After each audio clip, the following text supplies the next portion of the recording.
की जय। ओम नमो भगवते वासुदेवाय। ओम नमो भगवते वासुदेवाय। ओम नमो भगवते वासुदेवाय।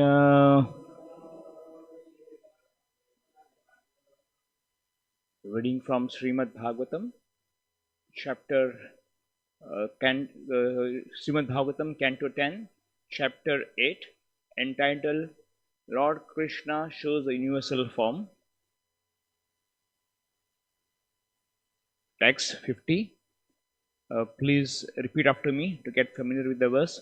Astu iti uktaha saha bhagavan vraje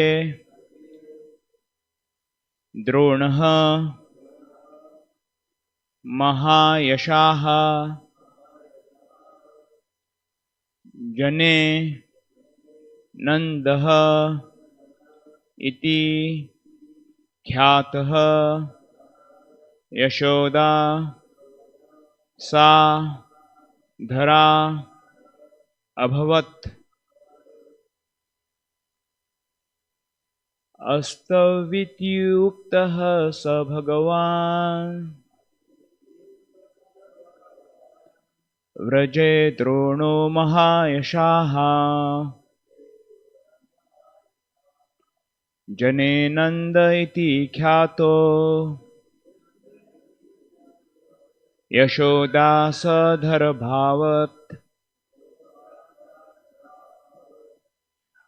अस्तवीतुक्तः स भगवान् व्रजे द्रोणो महायशाः जने नन्द इति ख्यातो यशोदासधराभवत् अस्तवीति उक्त स भगवान् व्रजे द्रोणो महायशाः जने नन्द इति ख्यातो यशोदासधराभवत्।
Mataji's.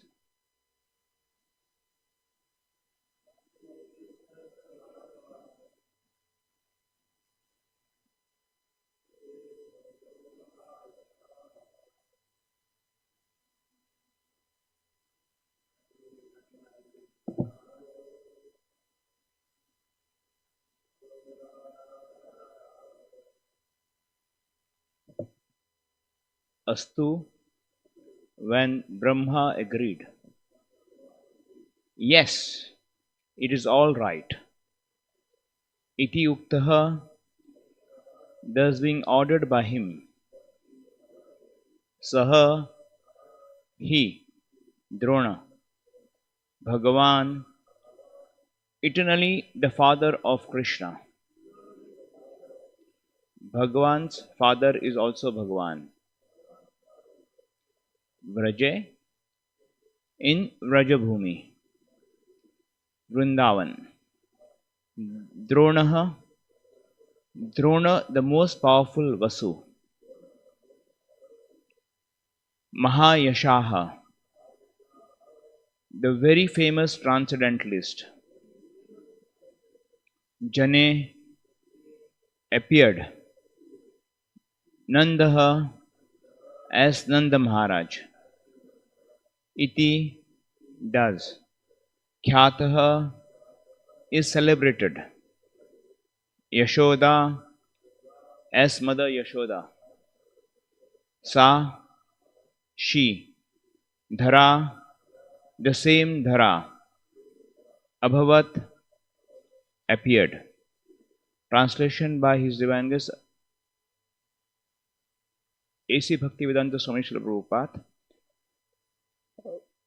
When Brahma said, yes, let it be so, the most fortunate drone, who was equal to Bhagwan, appeared in Rajapur, Vrindavan, as the most famous Nanda Maharaj, and his wife Dhara appeared as Mother Yashoda. Purport by Srila Prabhupada. Because whenever Krishna appears on this earth, he superficially needs a father and mother, Drona and Dhara. His eternal father and mother appeared on earth before Krishna as Nanda Maharaj and Yashoda. In contrast to Sutapa and Krishna Garbha, they did not undergo severe penances and austerities to become the father and mother of Krishna. This is the difference between Nitya Siddha and Sadhana Siddha.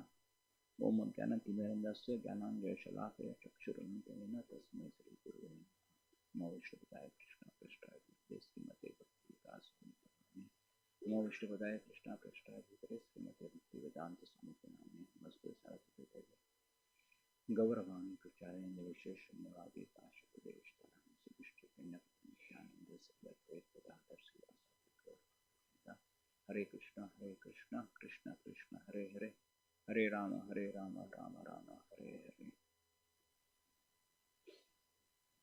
Offering my pranams to Kripakar Prabhu. We are talking about this particular chapter. Lord Krishna shows the universal form. It's being discussed for quite some few weeks, and here we are. A place, a sloka, which describes about Brahma's talking about giving his permission to Drona and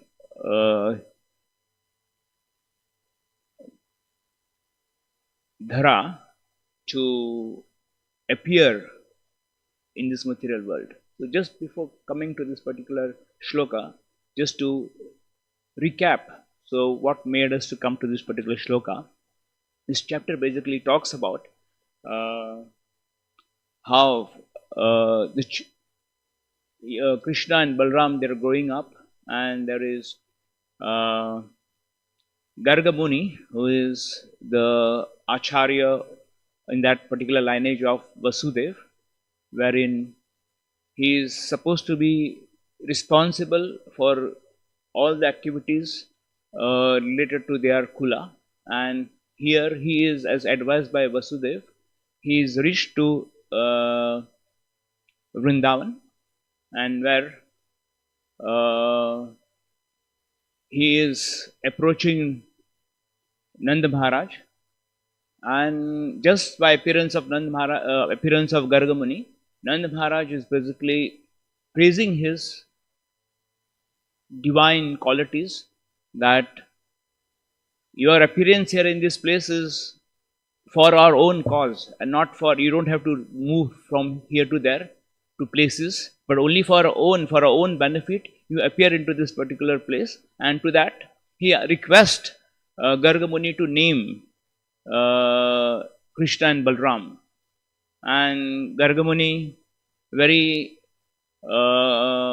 without making any show of this activity, which is supposed to be a very festival occasion for any family to name their child in a very grandeur way. But in this case, because Kamsa would get to know that actually Krishna, who is supposed to be the eighth child of Devaki and Vasudev, are actually here in Gokul, and then he may increase his wrath and try to kill Krishna. So, not to disturb Kamsa still further, then the name giving ceremony is performed, giving appropriate name to Krishna and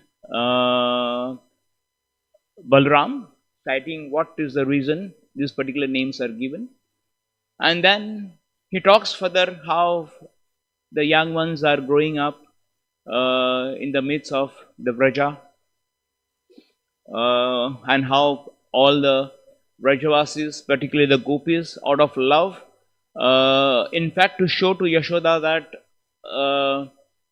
that how these little two children are coming to their places, disturbing their children, disturbing, stealing butter, all the complaint goes to them as well. And to that extent, when Parikshit Maharaj is talking about, has a query that how is that Devaki and Vasudev, who gave birth to this child, Krishna and Balram, and yet this particular simple village girl looking Nanda Maharaj and Yashoda were able to enjoy the pastimes of Lord Sri Krishna. The pastimes of Sri Krishna are so potent that he said just by hearing the pastimes of Krishna are so potent that it destroys the contamination of the material world. And here you are, Yashoda and Nanda Maharaj, who are there. You don't get to see them doing any activity, and they are getting the benefit of able to raise Krishna and Balram. So what makes them to have this question arises in Parikshit Maharaj's mind. So understand what, and he already knew well in advance that Devaki and Vasudev, they did a lot of tapasya in the previous millennium, where they were Prajapati, their names were Sutapa and Prishni, wherein they observed austerities and penances for 12,000 celestial years. You can't imagine what is the amount of austerity they are doing just to have this particular child. This is like a person grows a mango tree or he grows some fruit tree and someone else is enjoying this particular fruits. This is like a neighbor is enjoying the fruit. Just like all the efforts has been taken by Devaki and Vasudev. They have the son, but the childhood pastime is taken care or is enjoyed by Yashoda. This is what actually occurring to his mind. To this, then, yesterday's sloka we learned that Drona and Dhara, they appeared before Brahma and they requested that let us appear in this material world, and by our appearance, the Supreme Personality of Godhead will appear. And by that, there will be devotional service will flow towards them automatically by people hearing the pastimes of Lord Krishna in his younger years. So here, particularly in this purport, Srila Prabhupada now it clears that this is possible for Yashoda and Nanda Maharaj only because they are Nitya Siddhas. Whereas in the case of Prishni and Sutapa, he refers them as Sadhana Siddha. So there are two classes of individuals who want to have a perfection. Perfection, as we learn from the 15th chapter of Bhagavad Gita. 15th chapter of Bhagavad Gita, which talks about, which is called the Yoga of the Supreme Lord. The Yoga of the Supreme Lord is nothing but what connection he has with the material world. Lord Sri Krishna describes this material world as Urdham Mulam. This is a banyan tree which has the roots upward and the branches are coming down. This is completely opposite to what the spiritual world is. So whatever happens in the spiritual world is nothing but a perverted reflection in the material world. And as long as a person is attached to false ego, false prestige, illusion, and false association, the person is just going around into this particular banyan tree, which is our acharyas describe as a material, is a jail, is a prison house. And in the prison house, every one of us are locked. And the key to come out from this prison house is by able to be free from false ego, illusion, and false association. And this is possible only when he is able to cut this banyan tree by a weapon called determination and detachment. So, in this particular, in Bhagavad Gita, Lord Krishna gives an example that how a jiva, life after life, he changes his body based on his taste of enjoying the matter. He gets different senses, different mind, and yet he is just stuck into this material world. And the key to come out from this is again is detachment. And he introduces the spiritual world which is there, which is always lit by the sunlight. There is no need of a sunlight there, but here, because this place is a dark, is a place of darkness, is only lit by sun, which is again a reflection from the Brahman effulgence of Lord Sri Krishna. And to that, Lord Krishna explains further that in this material world, only two types of people are there. There is a fallible and infallible. Fallible is one which is falling from the spiritual world, and that is because of the ability, the thought process to enjoy in competition with Krishna, to be enjoying in separate with Krishna. These people fall down. Whereas the infallible one is the one who comes to the material world to give a message of salvation, who come to this world to give a key to liberation, how to exit this material world. This is what a infallible is. Shara and Akshara. So, the key which is talked about is to coming out from this material world is by only being infallible. And infallible means being one with the Supreme Lord. And this is possible by one is able to think in terms of Krishna being my master, I am his eternal servant. Only when that process is there in one's heart and there is the absence of false ego that I am the enjoyer of this world, then one is able to go back to Godhead. So here in these two categories of Nitya Siddha and Sadhana Siddha, every individual dreams very high of being able to get into the higher position. That's quite natural instinct in everyone's heart. But when you look at, if you want to associate with Krishna, which is supposed to be the Supreme Person of Godhead, he is a fountainhead of all the different forms of the Lord. And one's desire is there to be with him or to be able to serve with him. There are two conditions which you just saw, is one has to be Nitya Siddha and one has to be Sadhana Siddha. Nitya Siddha means we are out of question, we are just a jiva. Who is a Nitya Siddha? Nitya Siddha is nothing but they are the personal expansion of Krishna himself. There is no difference. But we are Vibhinna Amsha, is we are separated part and parcel of Krishna. We, in the presence of Maya, we easily get bewildered and we run after Maya's tricks for us to enjoy out of our lusty desires. So, in this two ways of Nitya Siddha and Sadhana Siddha, there is another word called Kripa Siddha. Now, Sadhana Siddha, which is being able to see that 12,000 celestial years of tapasya and penance is not so possible. Even after hearing this 12,000, forget in this particular, even in this Kali Yuga, if you were to observe little penance and austerities, we'll shiver.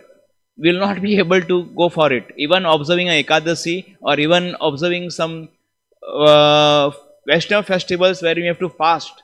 This is not everyone's cup of tea. So how do we fit in where a desire is there in our heart to able to participate in Lord Krishna's pastime? To that, there is something called Kripa Siddha, where in one is able to get the mercy of a spiritual master and able to perfect his life. Example is given of uh, Putana, who basically her only desire was to kill Krishna, but that desire to kill Krishna had a coating, and that coating was to feed him her breast milk, which is full with the breast smeared with poison. Now Krishna only was able to see this particular portion of Putana, that she wants to nurse me. And nurse me, it doesn't show the attitude of Putna. The Putna's attitude had actually was to come and kill Krishna. So, just by this desire of to serve Krishna, not to serve, to give, to nurse Krishna, Krishna awarded liberation to Putana, and that too not an ordinary, but being a nurse in the spiritual world, as good as equivalent to be a mother.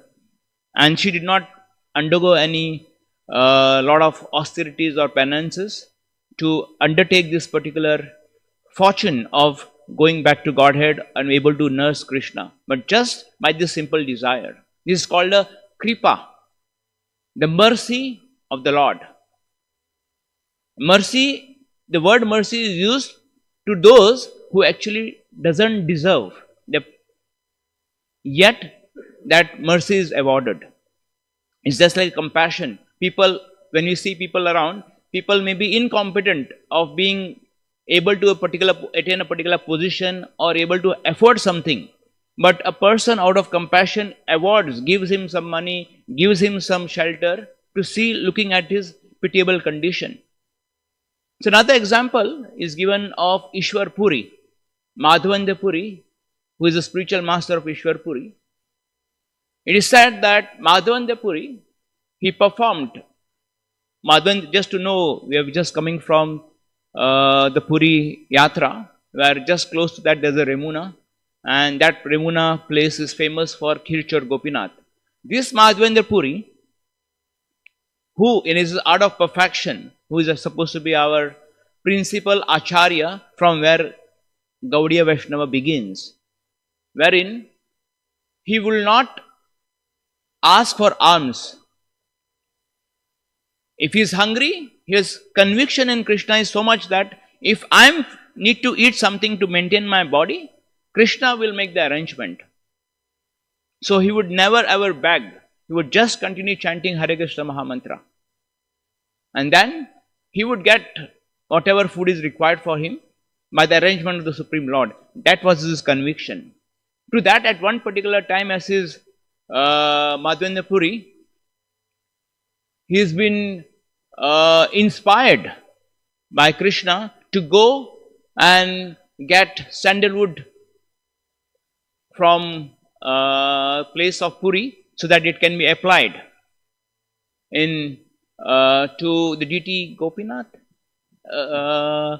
Gopal, Srinachi. So with this intention, he comes down to Puri, but on the way to Puri, he hears about a temple in Remuna where Lord Krishna is being served with a nice kheer. And this kheer, he desires that if this kheer seems to be quite tasty, if I am able to understand how it tastes so that I can offer this to my Gopal. This just desire. The Gopal understands the desire of Madhavendra Puri and he steals the kheer which is offered to him and goes in the midst where Madhavendra Puri is there and offers him to him. And the pujari comes, he sees that one particular pot is missing. So this is Madhavendra Puri where Krishna To fulfill his desire, he stole this particular pot of kheer. To that, Madhavendra Puri, in his old age, we would he would display a pastime of getting sick, that he is not able to do his daily activities which a normal person would do, and he is just invalid, he is just on the bed, and to that his disciple Ishwar Puri takes care of Madhavendra Puri. Madhavendra Puri is passing stool, urine in his bed, and Ishwar Puri is taking care of him, cleaning him. On top of that, he is chanting Hare Krishna for him to remind him of the Krishna's beautiful pastimes. It's the reverse flow, that a disciple is trying to remind Madhavendra Puri. Madhavendra Puri is such a big personality, and it appears that Madhavendra Puri is kind of lost in some consciousness, and would Ishwar Puri remind him of Radha Krishna's beautiful pastime, would remind him of chanting Hare Krishna in front of him. Looking at his service attitude, Madhavendra Puri awards the treasure of prema of Krishna to Ishwar Puri. Just by serving this service attitude of Ishwar Puri towards Madhavendra Puri awarded him this kripa. Out of service, Ishwar Puri did not undergo any kind of austerities as such, wherein we see that he is there for some celestial years. Forget earthly years. Forget celestial years. Earthly years, he did not do any much pastime, tapasya as we hear. But his attitude to serve Guru. The same comes in the line of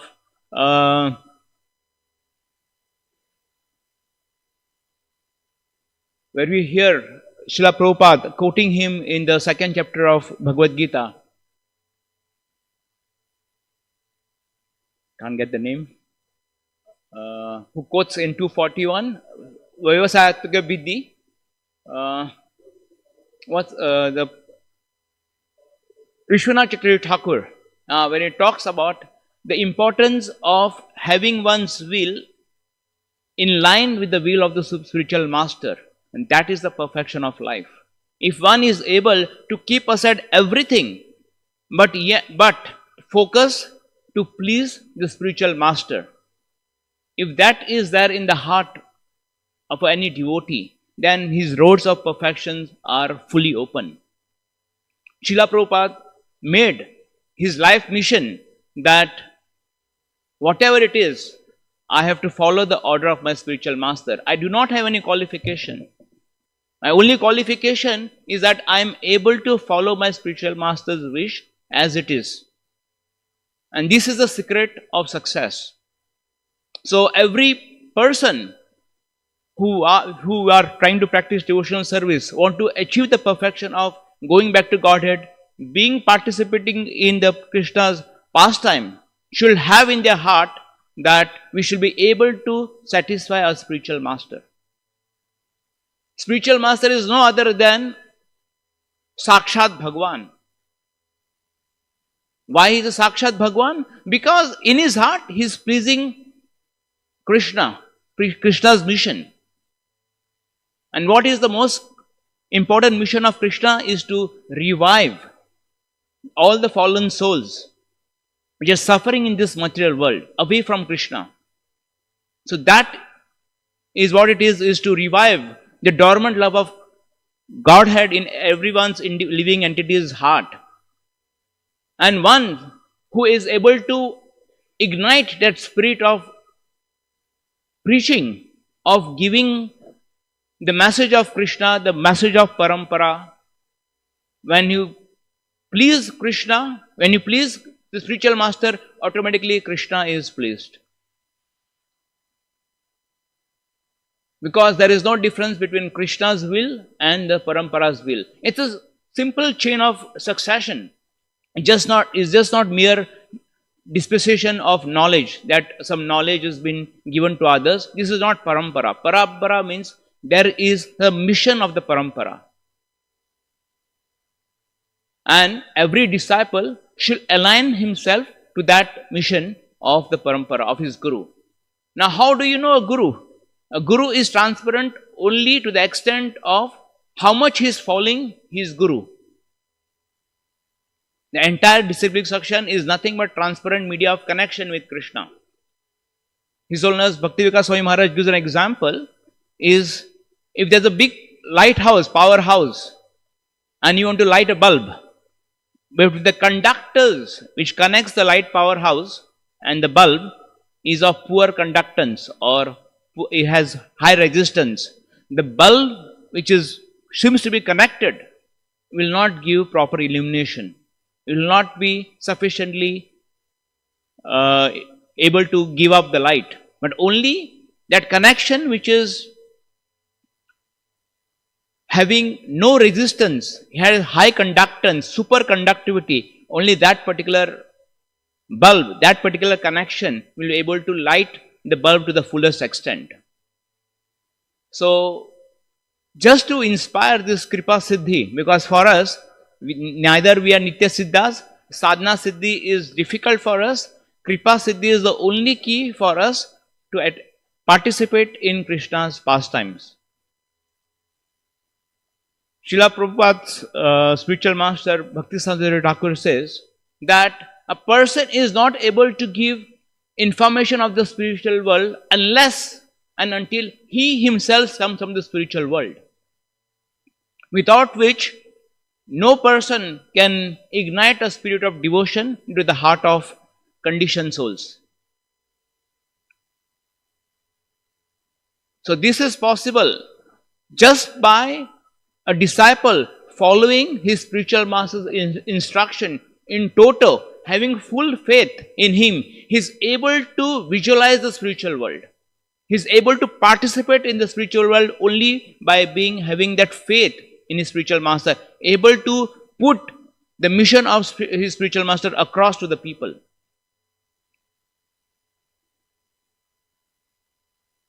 There's a small example wherein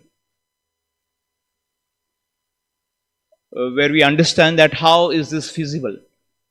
Some people, when they jump companies, big people, if they are doing some wonderful work in a company, they are in a high position. When they go to another company with a big position there, they don't go alone. What they do is, when he moves to the next company, he takes his entire team across. You must have examples in your life that when a person moves from one company to other company, he takes the entire team. That if he has his assistant manager, he will take his assistant manager. If he has his peon, he will take the peon. He will have his secretary. He will take the secretary to the next company. So similarly, if person is aligned, working for the spiritual master, when the spiritual master moves to the spiritual world, it's by default the entire team, the person who is serving him nicely, will attend the spiritual world. There is no doubt about it. This is quite natural. So it is very important for us that we follow what is there in the heart of the spiritual master. It is difficult sometimes to follow in his footsteps, follow his instructions. Our mind and our senses may be reluctant to follow what it is, but by getting inspiration from this, our previous acharya's work, we should keep aside all our small dreams which may be antagonistic to the big major dream of going back to Godhead, and this is possible only by serving the spiritual master.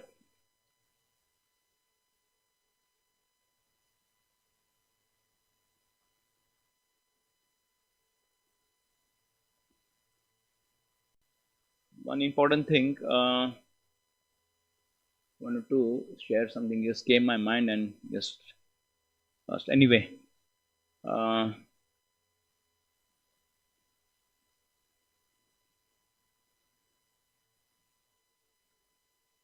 So I think we should align ourselves, keep aside our smaller desires aside. Being midst of the devotees, we should be able to serve the spiritual master.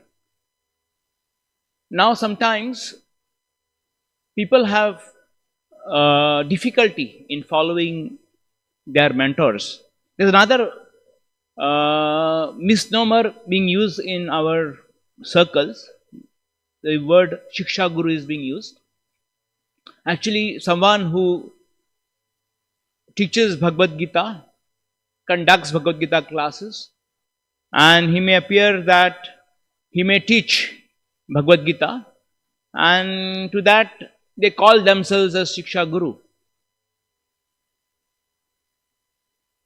A Shiksha Guru is a very strong word. Every aspiring disciple or devotees, a Shiksha is to mold himself to that particular Guru, to mold his desire.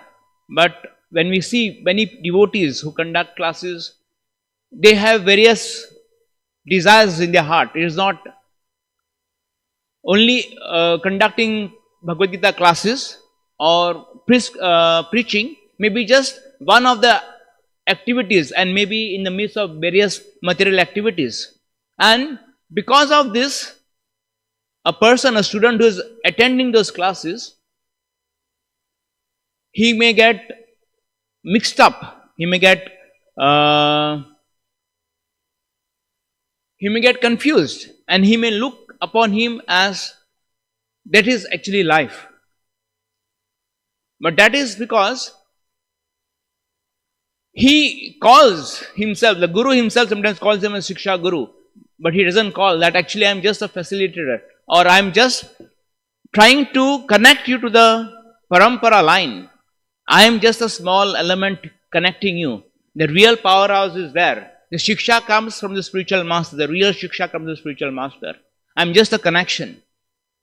And out of sometimes the student as well, out of his false prestige or false ego, he may minimize as well the position of a person who is even giving Bhagavad Gita class, and that person who may be ordinarily looking in his heart, maybe a lot of intense desire to serve Krishna, but due to some circumstances, he may not be able to dedicate himself to the cause of the mission. There are two extreme sides of this same coin, where one person claims himself as Shiksha Guru, that actually he is not. He is just trying to give Bhagavad Gita classes, but he may not be following the instructions in total. Just like Bhakti-Siddhanta Thakur says, that in modern academia, usually a professor and a student is there. A professor will teach the subject in a very nice way, but in his acharan, in his own behavior, he may be still addicted to different vices, but he may teach a particular subject very nicely. That is not the aim of Vedic Shiksha. Vedic Shiksha comes only when the teacher, he himself, is perfect in his behavior, he is clean of all his vices. Then only the flow of the knowledge, the flow of the mood and mission of that spiritual master passes to that particular student. Unless and until he is not pure, it is not possible to ignite the same spirit into the heart of others. He may put himself different labels of Shiksha Guru, but that would be a big confusion in the life of the student he is preaching. It's quite common we get to hear Shiksha Gurus, but a person who has a little bit of sincerity will be able to understand that powerhouse is there in Srila Prabhupada's books, and his person who is following in that disciplining succession, who is actually following to the letter the words of the spiritual master, I need to take shelter of him only. I need to follow his instructions only. To that, his life becomes perfect. So with that, I conclude my small talk. If anyone has any question, and if I have put the facts in a confused way or in a short way, maybe devotees can elaborate on that. Anyone has a question or want to add some?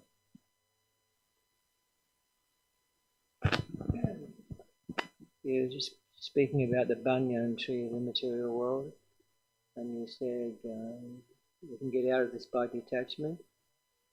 Could you elaborate on that? Is it? My understanding is that it's like an axe. You chop down the tree or something. Yes, thank Can you. you just elaborate on that? Yes, Purush. Thank you so much for bringing to the same topic. Here, as Lord Sri Krishna talks about the complete material world as compared to the material existence of the banyan tree, where banyan tree has its roots coming out from the branches itself, and there is no beginning or end to this banyan tree. It's just so vast, you can't see the end. And the more you cut on one side, the other side will always be growing, because the trees, the branches, when they branch out, they have a root coming down, and this root is referred to as the fruitive activity, and by that the banyan tree becomes more intact with this particular with the ground. So this fruitive activity, the fruitive mentality to enjoy the material world, binds oneself to this particular material existence, and it comes out of false prestige that I am so and so big, I am an enjoyer, false illusion to thinking that this is the world actually is, and false association. People, you associate with people who are actually already bound into this material world. You follow them, follow their instructions, you have a soft corner for them, and you get illusion, and then you basically stay with it.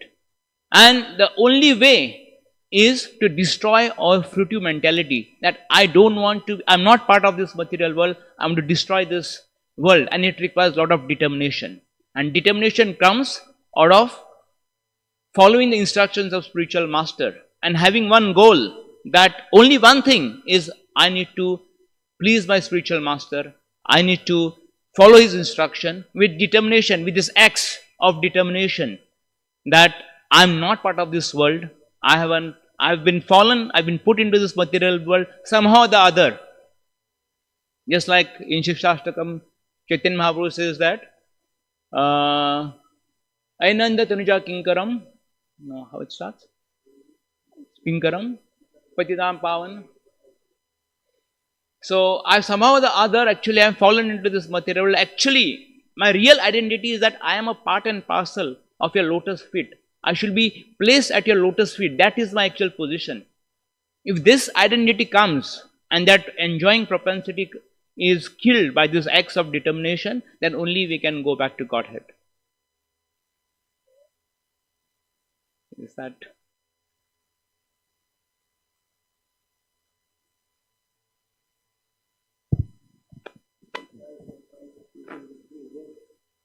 No, this regarding Putana you were mentioning. So we see from Bhagavatam that famous verse Ahobakiyam and all is there, how Lord is merciful.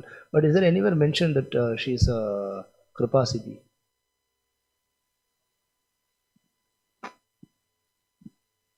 Actually, I can't recollect where it is mentioned as Kripa Siddhi, but I'm just trying to elaborate the mercy of the Lord and how this mercy has actually come through it. They may not be, but actually shows that it is only the mercy of the Lord, which it is. When you talk about, when I'm referring to, was basically somehow or the other she got connected, and it is by mercy. It is Lord's. She didn't have anything to offer except for some service to nurse, and that particular Lord Sri Krishna fans that service attitude. But it may not have been mentioned. I just want to elaborate it how people without any qualification, just by mercy, one can take off himself from this material world and be placed in one of the associate of the Lord.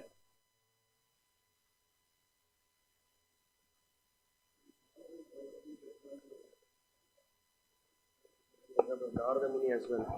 He gives us the Bhakti Vedantas, by the mercy of the Bhakti Vedantas, he made progress. That's one thing. I just want to mention one point. So regarding the Kripa Siddha, we should, it's not that simply by our powerful sadhana we need the mercy of the spiritual master. Ultimately, so that we, in our specific philosophical understanding, there is the mercy of the Lord and also the endeavor from the Jiva, both are there. So that part should not be left like everything is Kripa, or as also we hear the quote, just hold hold the dhoti of Prabhupada, and then yes, all those things are there, but we should, in the name of that, we should not become lazy and not do what is being given to us.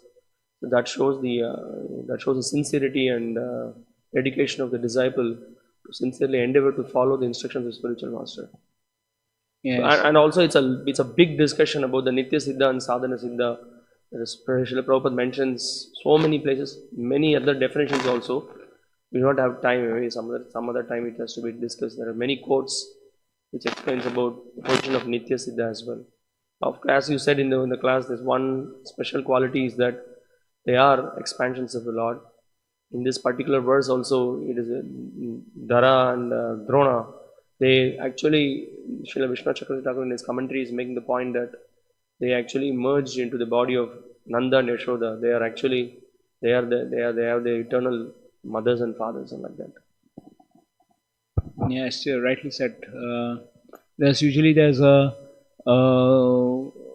over emotional statement, and if we just hold the dhoti of Srila Prabhupada, then you don't have to follow much of the instructions. And just by holding dhoti, being attached to Srila Prabhupada, one can go back to Godhead. But I said that the only kripa is possible only when one is able to serve the spiritual master, and that's possible only when you follow the regulative principles, the 16 rounds, and plus you're doing service to the mission of Srila Prabhupada in toto, that you're dedicated your life.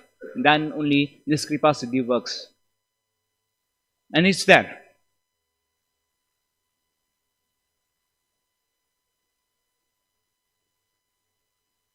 Srimad Bhagavatam ki jai, Srila Prabhupada.